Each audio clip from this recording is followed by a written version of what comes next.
Online ഗെയിമുകൾ നിയന്ത്രിക്കുന്ന bill ലോക്സഭയിൽ അവതരിപ്പിച്ചു. അറസ്റ്റിലാകുന്ന മന്ത്രിമാരെ നീക്കാനുള്ള ഭരണഘടനാ ഭേദഗതി ബില്ലിനെതിരെ പ്രതിപക്ഷ പ്രതിഷേധം. ലോക്സഭയും രാജ്യസഭയും 2 മണിവരെ നിർത്തിവെച്ചു. എൻഡിഎയുടെ ഉപരാഷ്ട്രപതി സ്ഥാനാർത്ഥി CP രാധാകൃഷ്ണൻ നാമനിർദ്ദേശ പത്രിക സമർപ്പിച്ചു.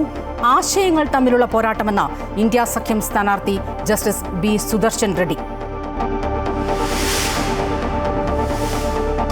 ബില്ലുകൾ അനിശ്ചിതകാലം നീളുന്നതിൽ പരിഹാരമെന്തെന്ന് രാഷ്ട്രപതിയുടെ റഫറൻസിലെ വാദത്തിനിടെ സുപ്രീം കോടതി.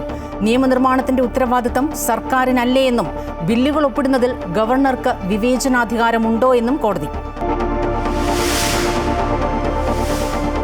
മലപ്പുറത്ത് വീണ്ടും അമീബിക് മസ്തിഷ്ക ജ്വരം. ചേളാരിയിലെ 11 വയസ്സുള്ള കുട്ടിക്ക് രോഗം സ്ഥിരീകരിച്ചു.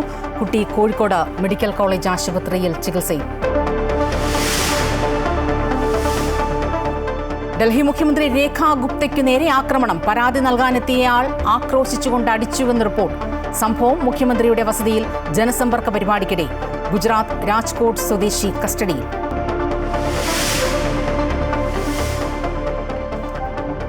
കൊച്ചി പറവൂരിൽ വീട്ടമ്മ ജീവനൊടുക്കിയ സംഭവത്തിൽ ഭീഷണിപ്പെടുത്തിയ ബിന്ദുവിനും പ്രദീപ് കുമാറിനുമെതിരെ ആത്മഹത്യാ പ്രേരണാ കുറ്റം ചുമത്തും.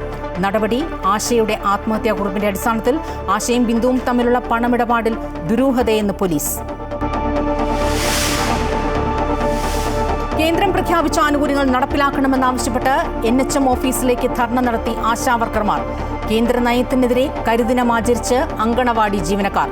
തൊഴിലുറപ്പ് പദ്ധതിയെ ഇല്ലാതാക്കാൻ ശ്രമമെന്നാരോപിച്ച് INTUC-യുടെ നേതൃത്വത്തിൽ തൊഴിലുറപ്പ് തൊഴിലാളികളുടെ സെക്രട്ടേറിയറ്റ് മാർച്ച്.